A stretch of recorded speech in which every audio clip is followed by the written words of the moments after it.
बानो कुत्सिया का शोरा फाक नावल राजा गिद्ध इश्क लाहासल और हलाल हराम की थ्योरी पर बरे सगीर में शायद ही इससे बेहतर कोई नावल लिखा गया हो।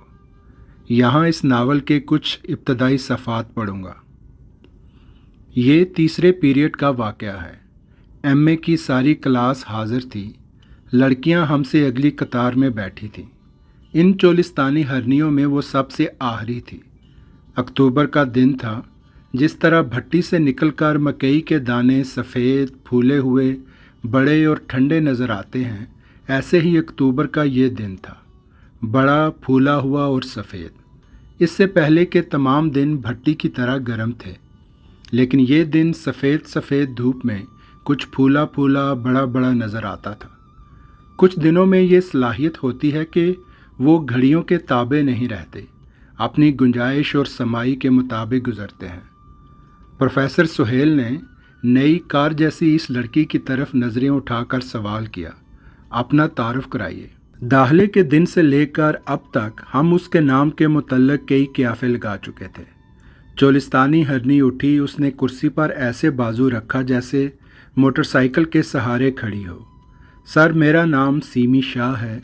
मैंने किन्नर्ड कॉलेज से बीए किया है और मेरे सब्जेक्ट साइकोलॉजी और हिस्ट्री थे। पहली मर्तबा तमाम तलबा अपने आप को बाकी क्लास से बाज़ाब्ता तौर पर मुतारफ़ करा रहे थे।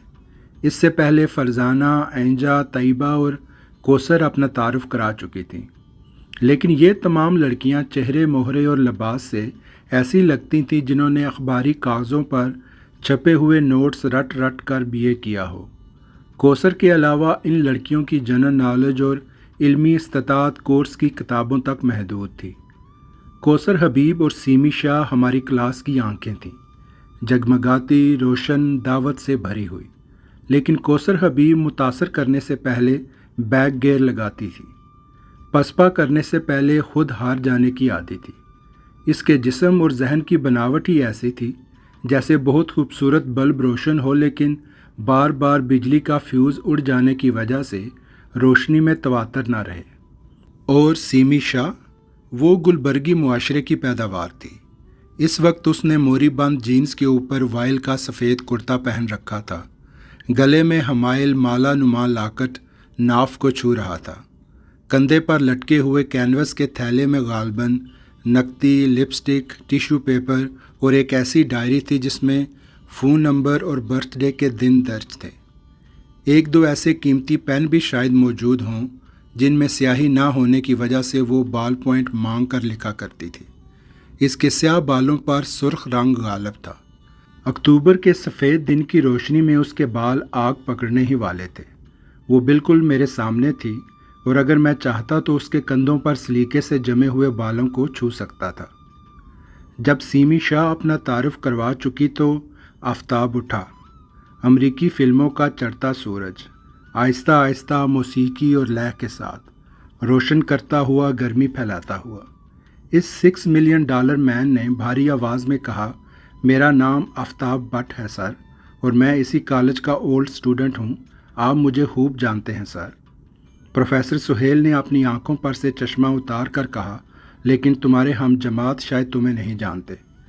आफताब ने पहले लड़कियों की कतार पर किरणें डालीं और फिर डिस्क फेंकने वालों की तरह थोड़ा पाँव पर घूमा और लड़कों को मुहातब करके बोला, पिछले साल मैं यूनियन का सदर था। बीए में मेरे सब्जेक्ट साइकोलॉजी और सोशियोलॉजी थे। मैं अगर खुद पसंदी और फिल्मों का शौकीन ना होता तो शायद बीए में टॉप करता, लेकिन मुझे फ़र्स्ट ना आने का कुछ खास अफसोस भी नहीं हुआ, क्योंकि जो लड़की पंजाब में फ़र्स्ट आई वो मुझसे नोट्स लेकर पढ़ती रही है। वैसे मेरी रेपुटेशन वालदैन के खौफ और अल्लाह के फ़ज़ल से अच्छी है। सारी क्लास हंस दी। लड़कों में से किसी दिल जले ने नारा लगाया, मियाँ मिट्ठू, मियाँ मिट्ठू। तारुफ जारी रहा। 5 लड़कियां और 15 लड़के जब तारुफ करवा चुके तो फ़िज़ा हालात ज़िंदगी और नामों से बोझल हो चुकी थी। शायद इसके बाद क्लास ख़त्म हो जाती और जमाइयाँ शुरू होती, लेकिन उसके बाद डॉक्टर सुहेल ने मेज़ पर से चाक उठाया और ब्लैक बोर्ड पर बड़ी बड़ी मूँछों, छोटे धड़ और बड़े बड़े बूटों वाला एक कॉमिक फिगर बनाया। फिर उसकी आंखों पर चौकोर फ्रेम की ऐनक पहनाई।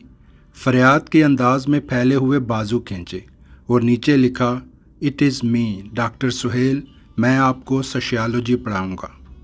ब्लैक बोर्ड पर तस्वीर बनाने वाला प्रोफेसर हमसे बमुश्किल 5-6 साल बड़ा था, लेकिन कहीं उसके पास एक ऐसा हंटर मौजूद था जो शेरों को सुधारने वाले इस्तेमाल करते हैं। उसे कभी कोर्स पढ़ाना ना आया, लेकिन वो जहनों का जूडो खेलना जानता था। नज़रियात की कुश्ती कराना उसका महबूब मशगला था। अपने शागिर्दों की खोपड़ियाँ खोलना और हाली पाकर उन्हें जू का तू बंद कर देना उसे जी से पसंद था। सिली हुई ज़बानें आज़ाद करा के तोते की तरह बातें करवाना और रेडियो की मुसलसल ज़ुबान बोलने वालों को चुप कराने का फ़न भी सिर्फ उसे आता था। खूब आज़ादी बरतता और हर तरह की आज़ादी देता। कोई बात कभी उसे शौक ना कर सकी। सोशियोलॉजी के साथ साथ उसे दुनिया का हर सब्जेक्ट आता था, इसीलिए उसकी मौजूदगी में फ़ज़ा तालीमी तसन्नो से पाक रहती और तालिब इल्म एक दूसरे की तशख़ीस करने में ज़्यादा गलतियां ना करते। प्रोफेसर सुहेल ने अपनी गुद्दी पर दायां हाथ रखा और मेज़ पर ज़रा सा बैठते हुए बोला, मैं उम्र और तजुर्बे में आपसे ज़्यादा बड़ा नहीं हूँ, लेकिन चूँकि मेरी शादी नहीं हुई इसलिए मुझे प्यार करने के लिए सिर्फ़ किताबें मिली हैं। अभी तक मेरा पैशन किताबें हैं। क्लास में कभी कभी आप लोग कुछ ऐसे सवाल भी करेंगे जिनका जवाब मुझे नहीं आता होगा, और मैं बदकिस्मती से ऐसा मुतकब्बर हूँ कि सब कुछ बर्दाश्त करता हूँ, लेकिन किसी और की इल्मी बरतरी बर्दाश्त नहीं कर सकता। इसलिए आई वांट यू, जब तक आप मेरी क्लास में रहें हमेशा मुझे गुरु समझें, मेरे इल्म को ज़्यादा मानें। कभी कभी ये बिल्कुल शैलो होगा और आप ख़ुद बात की तय को बेहतर समझते होंगे, लेकिन मुझे इस बात का एहसास दिलाकर आपको नुकसान होगा। मेरी छाती छोटी हो जाएगी। कौन कौन चाहता है कि मैं एहसास कमतरी में मुब्तला हो जाऊं? हाथ उठाइए। सिवाय आफताब के किसी ने हाथ ना उठाया। भला मिस्टर आफताब, आप क्यों चाहते हैं कि मैं एहसास कमतरी में मुब्तला हो जाऊं? आफताब नेज़े की तरह सीधा खड़ा हो गया। सर, इसलिए कि आप पहले से एहसास कमतरी में मुब्तला हैं, सिर्फ हमारे चाहने से कुछ नहीं होता। कहकहों में सबसे ऊंचा कहका प्रोफेसर सुहेल का था। हंसी के ख़त्म होने पर प्रोफेसर सुहेल फिर गोया हुआ, मेरे पास फ़िलहाल मोटरसाइकिल है। किसी लड़के को ज़रूरी काम हो तो वो मुझसे चाबी मांग सकता है, लेकिन जो वादे के मुताबिक मोटरसाइकिल वापस नहीं करेगा वो दोबारा अपने इस हक़ का इस्तेमाल नहीं कर सकता। अगर कोई लड़की बस स्टॉप पे खड़ी हो और हाथ देकर मुझे रोके, मैं उसे लिफ्ट दूंगा, लेकिन अगर वो मुझे मोटरसाइकिल मोड़ने को कहेगी तो मैं उसे उतार दूंगा। अब आप सब मुझे बता सकते हैं कि आपके पास क्या कुछ है जो आप दूसरों के साथ शेयर कर सकते हैं और किस हद तक। पेन, एक तरफ से आवाज़ आई। साइकिल कभी कभी, टिश्यू पेपर हमेशा, नोट्स इम्तहान के बाद, लिपस्टिक सीमी शाह बोली। फ्लाइंग किस, आफताब ने जवाब दिया। Good, very good. मुझे पता चला कि हमारी सोशियोलॉजी की क्लास का GNP काफ़ी है और हम इस पर एतमाद करके आसानी से आगे चल सकते हैं। बाय द वे, क्या आप लोग कुछ समझते हैं कि फ़र्द और मुआशरे का आपस में क्या रिश्ता है? फ़र्द की आज़ादी बड़ी ज़रूरी चीज़ है, लेकिन क्या कभी ये भी मुमकिन होगा कि मुआशरे भी अपनी तमाम ज़िम्मेदारियों से आज़ाद हो जाएं और फिर भी कायम रहें? अब प्रोफेसर की शक्ल बूढ़ी हो गई, अपने मोटरसाइकिल जितनी पुरानी। हमें मालूम भी ना हो सका कि लेक्चर शुरू हो गया। प्रोफेसर सुहेल बड़ी चाबुक दस्ती से फ़र्द और मुआशरे के बाहमी रब्त को ज़ेरे बहस ला रहा था, लेकिन कुछ ऐसे बारी बारी गेंद हम सब के कोर्ट में पहुंचता कि हम अपनी पूरी जहनी कुव्वत के साथ उसे प्रोफेसर के कोर्ट में लौटा देते। देखते देखते चेहरे तमतमाने लगे, आवाज़ें तीखी हो गईं, हाथ हवा में चलने लगे। लड़कियां जो नमाज नींद के बैठी हुई थीं, सुए के साथ बर्फ़ तोड़ती नज़र आने लगी। बात फ़र्द और मुआशरे से अब दूर जा निकली थी और हम Sweden, Thailand, Rhodesia, Mexico, Uganda के मुख्तलिफ़ मुआशरों का तकाबुल करते करते कभी फ़र्द की महरूमी के ताल्लुक़ का सोच रहे थे और कभी मुआशरे की बेचारगी पर अफसोस कर रहे थे। फिर सीमी शाह उठी और बोली, सर, आपका क्या ख्याल है, अगर मुआशरा आइडियल हो तो फिर क्या कोई फ़र्द कभी खुदकुशी कर सकता है? प्रोफेसर ने अपने जत्थे जैसे सर में उंगलियां डुबोईं, फिर सवाल को लड़कों की कतार में फेंक दिया। लड़कों की कतार से कोई खातर ख्वाह जवाब ना मिला तो प्रोफेसर ने कहा, दरअसल खुदकुशी एक सिम्टम है। किसी मुआशरे के अंदर अगर कोई बैरोमीटर फिट किया जाए तो खुदकुशी उसका आखिरी दर्जा हरारत होगा। अफसोस मिस शाह, अभी कोई ऐसी आदर्शी सोसाइटी बनी ही नहीं जिस पर हम तजर्बा कर सकते, लेकिन ख्याल किया जाता है कि सोसाइटी का प्रेशर पागलपन को जन्म देता है और पागलपन ही खुदकुशी का बाइस है। इसके बाद वो डरहाइम के हवाले से देर तक बात करता रहा। हम सब ऐसी उम्र में थे जब खुदकुशी से एक रूहानी और रूमानी वाबस्तगी पैदा हो जाती है। ऐसी वजूहात का जायज़ा लिया गया जिनकी वजह से फ़र्द खुदकुशी पर माइल होता है। इक़्तिसादी, मुआशरती, शख्सी, ज़ाती या तख़य्युली वजूहात।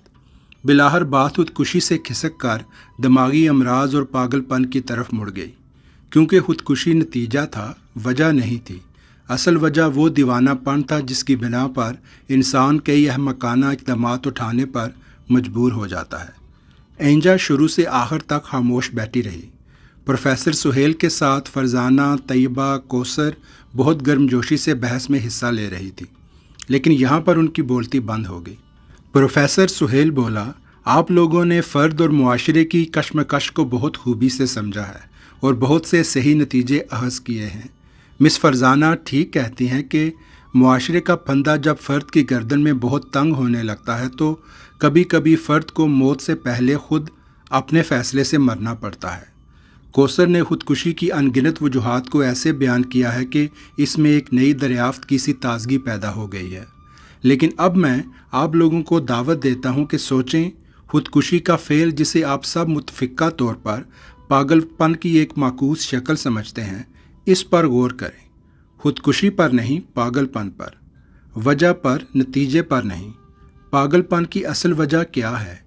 याद रखिए, पागलपन जिस कदर शशदर कर देने वाली हालत है, उसी तरह पागलपन पैदा करने की वजह को भी हैरान कुन होना चाहिए। अब हमारी लड़कों की टीम इस बहस में लंगोटे कस कर दाखिल हो गई। पागलपन की दो वजूहात हो सकती हैं। एक तो फंक्शनल वजह हो सकती है, सर के बच्चा पैदाशी तौर पर नामुकम्मल हो। दूसरी वजह नफ्सियाती हो सकती है। और गहरा देखिए, इन वजूहात के अलावा शायद कोई और वजह भी हो। अब तक आफ्ताब ने मुंह से एक लफ्ज़ भी ना निकाला था। ये कश्मीरी बच्चा सफ़ेद रंग की पैकिंग में बर्थडे गिफ्ट की तरह सजा सजाया पड़ा था। आफ्ताब की ये आदत बाद में हमें पता चली कि जहाँ मुस्कुराहट से काम चल जाता वहाँ वो एक लफ्ज़ ज़ाया ना करता, जहाँ लफ्ज़ से अंदिया पूरा हो जाता वहाँ वो जुमले को इस्तेमाल ना करता, जहाँ मुख्तसर बात काफ़ी होती वहाँ वो लंबी बहस में ना पड़ता। वो अमूमन पॉइंट्स में बात करने का आदी था, उंगलियों पर गिनता जाता, 1, नंबर 2, नंबर 3, और ज़्यादा वक्त उसे नंबर 3 से आकर बढ़ने की ज़रूरत ना होती।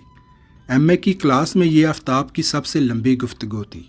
आफ्ताब उठा, उसने दोनों बाजू स्लीप की तरह उठाए। आधी आस्तीन वाली कमीज़ में उसके दोनों बाजू सुनहरी घास से अटे हुए नज़र आ रहे थे। खिड़की से आने वाली रोशनी उसकी ब्राउन आंखों में चमकते शहद जैसी रोशनी पैदा कर रही थी। शायद इसी लम्हे सीमी ने उसकी तरफ देखने की गलती की और दीवानी हो गई। पागलपन हमेशा नासूदा आरजुओं से पैदा होता है सर, और नासूदा आरजुएं उन टैबू से जन्म लेती हैं जो हर कल्चर में मौजूद रहती हैं। जिस कल्चर में मामूज़ाद बहन से शादी नहीं हो सकती, वहाँ मामूज़ाद बहन के इश्क़ लाहासिल से दीवानगी पैदा हो सकती है।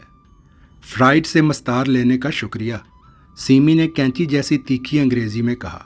मोहतरमा, पागलपन की ये वजह मैंने रिप्रेशन से नहीं ली। मैं जिस पागलपन का जिक्र कर रहा हूँ वो मीर तकी मीर का पागलपन है, फरहाद का पागलपन है। प्रोफेसर सुहेल तो दीवानेपन की एक साइड दिखा रहे थे, खुदकुशी और मौत। मैं दूसरी साइड पेश कर रहा हूँ, जहाँ पहुंचकर दीवानापन मुकद्दस हो जाता है, माउंट एवरेस्ट फतह कर लेता है, दूध की नहर बहा देता है। किसी लड़के ने पीछे से नारा लगाया, बैठ जाओ जनाब फरहाद साहब। आफ्ताब ने पीछे कहर की नज़र डाली और बैठ गया। That's a point. Professor Suhail की आंखें चमकने लगी। यानी हम इस नतीजे पर पहुँचे कि पागलपन दो किस्म का है, एक मुस्बत और एक मनफी। Very good. अब इस महीने आप सब की ये असाइनमेंट होगी कि आप मुझे एक ना एक वजह ऐसी बताएं जिससे फ़र्द में पागलपन पैदा होता है। ये वजह जबिली नहीं होनी चाहिए, एनवायरनमेंटल नहीं होनी चाहिए, कोई बिल्कुल अनोखी वजह, हुआ बिल्कुल अहमकाना क्यों ना हो। کوئی صوفی نظریہ، کوئی آفاقی نظریہ، لیکن بالکل نئی وجہ ہونی چاہیے۔ میں سب سے سرپھرے جواب پر سب سے زیادہ نمبر دوں گا۔ کلاس میں شور مچ گیا۔ سر، دیوانے پن کی صرف ایک وجہ ہے، ماحول ماحول ماحول، ایک طرف سے آواز آئی۔ سر، انسان میں پیدائشی نقص ہوتا ہے، بایولوجیکل ریپریشن سر، ریپریشن۔ مانے نہ مانے کوئی، اصل پاگل پن کی صرف ایک وجہ ہے، صرف ایک وجہ، عشق لا حاصل، عشق لا حاصل، عشق لا حاصل۔ بھنگڑا ڈالنے کے انداز میں آفتاب کرسی پر چڑھ کر چلایا۔ آرڈر آرڈر، پروفیسر سہیل نے کہا۔ دوستو، میری انکریمنٹ کا سوال ہے، اگر تم لوگ ایسے شور مچاؤ گے تو کالج والے میری رپورٹ کر دیں گے پرنسپل صاحب کو، اور میری تبدیلی مظفر گڑھ کروا دیں گے۔ اس کے بعد کلاس بے پتوار کی کشتی بن کر چلنے لگی۔ کلاس کے کسی ذہین نوجوان نے گروپ شادی اور حشیش کا قصہ چھیڑ دیا۔ پھر مغرب کی آزاد روی سے بات نیگرو مسئلے کی طرف گئی۔ سویڈن میں ابیسینا کے ریفیوجی مسائل، ریڈ انڈین اور ان کے جادوگروں کی باتیں، نوآبادیات اور جمہوریت کے بکھیڑے، جاپان اور اس کی انڈسٹریل کامیابی، روس کا پلٹتا ہوا کمیونسٹ نظام۔ جو بھی بات کسی کو معلوم تھی اس نے کی، لیکن سیمی شاہ کو کرسی پر کھڑے آفتاب کے عشق لا حاصل نے سر کر لیا۔ وہ گلبرگ کی ساختہ تھی۔ اس کی ساری عمر کانوینٹ اسکولوں اور کالجوں میں گزری تھی۔ اپنے حالی اوقات میں وہ انگریزی موسیقی سنتی، ٹائم اور نیوز ویک پڑھتی، ٹی وی پر امریکی سیریز دیکھتی۔ اس کی وارڈروب میں گنتی کے شلوار قمیض تھے۔ وہ shampoo, hair spray, tissue paper, cologne اور سینٹ سپرے کے بل بوتے پر سنگھار کرتی۔ اس دخترے گلبرگ کو نہ جانے کیا ہوا کہ ایک کشمیری بچے سے، اور وہ بھی اندرون شہر کے رہنے والے سے، جب وہ عشق لا حاصل کا نعرہ لگا رہا تھا، مات کھا گئی۔ اس سے پہلے سیمی شاہ اور آفتاب کا نکھیوں سے ایک دوسرے کو دیکھتے رہے تھے۔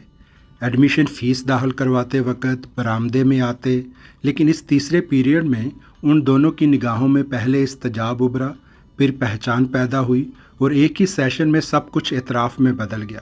کلاس کے بعد وہ دونوں اٹھے، ایک انجانی قوت کے تحت ساتھ ساتھ چلنے لگے۔ باہر پہنچ کر سیمی شاہ کچھ کہے بغیر آفتاب کی موٹر سائیکل پر بیٹھ گئی۔ آفتاب نے سوال نہ کیا کہ اسے کہاں جانا ہے، اور وہ دونوں کسی فلمی منظر کی طرح آہستہ آہستہ سڑک پر فیڈ آؤٹ کر گئے۔